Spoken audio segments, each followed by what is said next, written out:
We don't only talk to truly cool and genuinely interesting people, we also talk to incredibly fast and remarkably efficient people. No, that doesn't sound good. I see. My wife wouldn't be happy, would she? We talk to both incredibly cool and remarkably fast people because Batu is with us. And we'll talk about motorcycles, tech, Bartosz or Bartłomiej. Bartłomiej Wiczyński, the current Polish champion in the highly competitive Stock 1000 class, is here to share his insights and experiences with us today. Yes. From the 2017 season. He's the fastest guy on a leader bike in the country. No one was betting on you last year. I wasn't betting on myself either. Me neither. Me neither. So, listen, since Bartek is our buddy and rides motorcycles really well, and we'll be meeting up with him many times, not just on big tracks, but on small ones too, he's going to tell us how motorcycles first became a part of his life, probably in some interesting or maybe boring way. We'll see.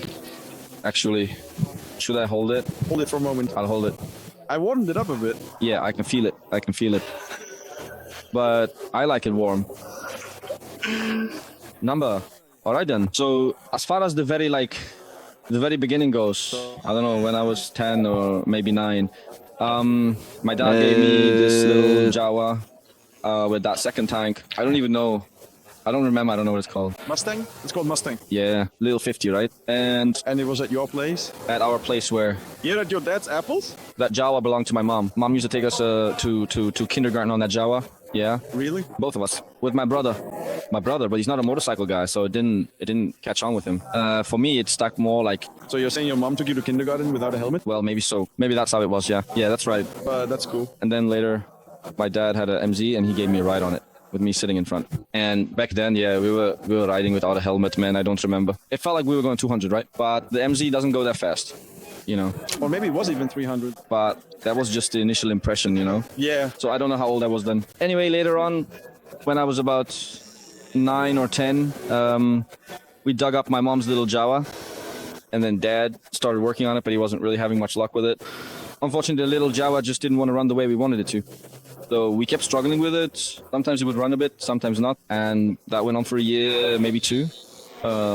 Sometimes I rode it, sometimes I didn't. It was more pushing than riding, you know? Oh, we've had speakers who did more pushing than riding too. Exactly. A typical story? Typical.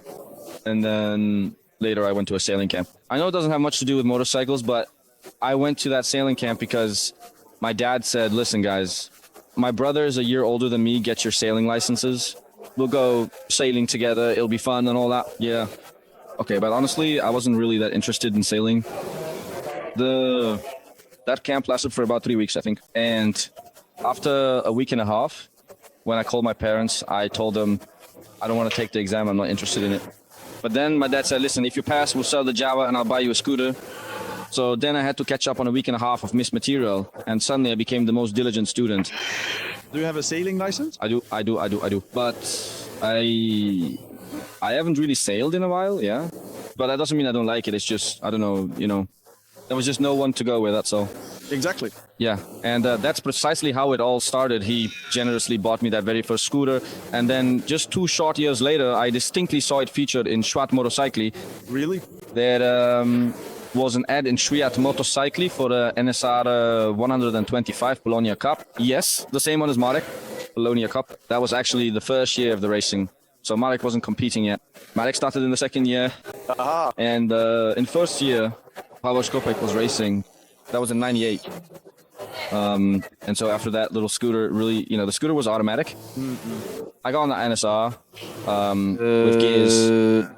And my first ride was on the track in Poznan. That's when Bartłomiej Wiczyński came up to me together with Janusz Sklodovic. And they taught me how to shift gears and explain how I should ride.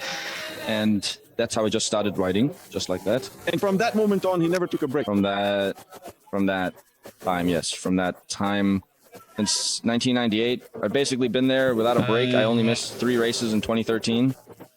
In 2013, I think I missed 3 races there because I had my wedding and also some more issues at work and so on. So that's just how it turned out, that I didn't compete. Are you telling me that in 20 years you only missed 3 races, more or less? Yes. 3 races, specifically back then. Specifically just 3 races in total, yeah. Damn! Yeah. So basically, I've been active the whole time. Well, 2 years ago, I was racing in the IDM, so I didn't compete in the Polish Championship. That time, I only did one race, and that was because of some scheduling conflicts. But also, the budget would have had to be much bigger. That's why we went for the IDM races. I don't regret it because those IDM races really gave me a lot. But you could see the season, right? Boom. Yeah, because in the IDM races, let's be honest, I was bringing up the rear. Sometimes I managed to finish, I think, 11th, or I was 11th twice, or also 13th, 14th, 15th. But generally, I was about 7th or 8th from the back. And of course, that's a different level, and I also didn't know those tracks. Probably if I had ridden there for another year, but I won't deny that, it would have been hard to be in, I don't know, the top 8. Somewhere between 8th and 14th place would probably have been possible, but there wasn't. No, I won't deny that it's already kind of, I was of my age, and I don't do this professionally.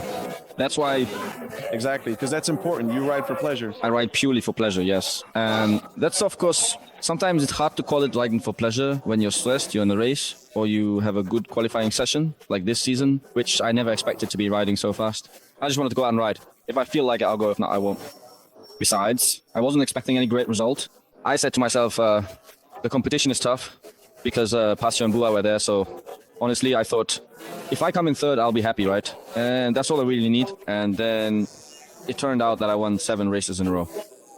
Sometimes I joke that I probably haven't won that many races in my whole life as I did this season. Well, maybe that's an exaggeration, okay.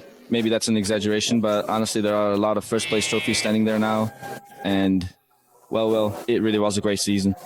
I even joke that after this racing season, I'm completely quitting racing. Because it's better to leave on a high note than to go out in defeat. So I'm living as a champion, at least in theory. But you'll come back. No, of course I'll come back. It's just that I had knee surgery, and until I fully recover that knee 100%, I promised myself I wouldn't get back on a motorcycle because I don't want to repeat the mistakes of the past. When I had the surgery, I didn't do the rehab. I got back on the motorcycle, and then 3 or 4 years later, I needed another surgery on that knee. And this knee has been a problem for almost 14 years now. And that's because of my stupidity, a bit of irresponsibility, always insisting that racing was more important. Of course, they really are very important in my life because this was my 20th year of racing. Now it's the 21st. I can't imagine not racing. I can't imagine not riding. I wouldn't even have to race at all, but at the very least... Ride together. Yes, exactly. All the more so because last season I also discovered the fun of riding a small motorcycle when... The Yamaha R3 is in play. Yes, on the Yamaha R3, but it doesn't matter if it's a Yamaha R3 or any other 300 or 250 or supermoto like you ride. What can I possibly say? Honestly, when you ride that motorcycle, even completely by yourself, at some point you inevitably start to feel like something significant is missing. And then quite suddenly you showed up, and I'm not going to sugarcoat it. And it turned out that you can really have a great race, practically elbow to elbow. We're getting to the most important thing, because you have indeed won 7 incredible races. You won the Polish Championship. There's only one particular person you have ever lost to. That's right. I lost to you. That's right, but I have to explain myself here. Simpson was riding a motorcycle with 15 more horsepower, first of all, and 20 kilos lighter. A Supermoto 450 weighs 100 kilos. The R3 weighs about 130 or so, I think. Yeah, that's why this year I also have the R3, and this year I'm going to get my ass kicked. But just once. Not necessarily, though. Besides, I have watched our race recordings many times, and the R3 definitely allows you to go significantly faster in long sweeping corners. But it was cool that... Yeah, and it was fun because I could use the advantage of the R3 somewhere out there in the corners. You, on the other hand, were making use of the Supermoto, and on such a short and specialized track like Swampshin or Radom, you could basically say that it complemented each other perfectly, and was a huge amount of fun. All the more so because I knew I was racing with someone who also doesn't let up, but also won't go overboard in certain respects. And it's just common sense. That's what it comes down to. that particular move, squeezing in right under the elbow, I still vividly remember it to this very day. And honestly, I had very few races throughout the entire season that truly brought as much excitement and thrill as the one I had with you at Swampshin, at the infamous Swampshin. We're going to get more people involved in this. Yes, I sometimes wonder if maybe I got others hooked, but I've also talked many times with people who ride on tracks, and I always tell them, Don't mess around with big bikes. Just get yourself a 300cc. You can really buy one somewhere in Switzerland or Germany at various auctions for 5,000 or 6,000 zlotys. Just upgrade it a bit. The important thing is to at least replace the front springs. Basically, you just get the suspension in good working order. What really matters is that the suspension has to be in good working order. Because with stock motorcycles, especially with riders like us, well, if someone weighs 40 kilos, the bike will behave differently, so that's important too. But if someone weighs 70 or 80 kilos, then the suspension really needs to work. And what's important is to get the suspension sorted out. As for power, you don't really need to worry about it too much for tracks like Swampchin, Łódź, or Radom. You don't even need to make a steel braid.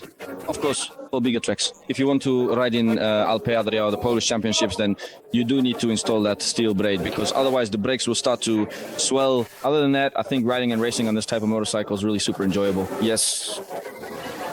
And here they catch. They catch. Girls just hit on you regularly. Olka. Are we attacking now? We're attacking now, absolutely. Yes. Thank you very much, but you really got to talking. Thank you. This is the longest interview we've done. Really? Yes, but I'm glad because you speak well. And Elias also talked very nicely and at length and insulted women Really? Insulted them? accidentally because he's just stupid. What exactly did he say? That, I don't know. I don't even want to repeat it. Thank you, Bartek. Thank you. See you. An extra tooth? No, I won't put that in. Done. And I don't have any teeth, damn it. Really? I'm missing 4, fuck. How did that happen? Did you knock them out on a motorcycle? No. I didn't brush them. Ha ha ha ha ha ha ha ha ha ha ha ha ha ha ha ha ha. 3, 2, 1, 3, 2, 1. Remember to brush your teeth. Thank you for the interview, Bartek. You're welcome.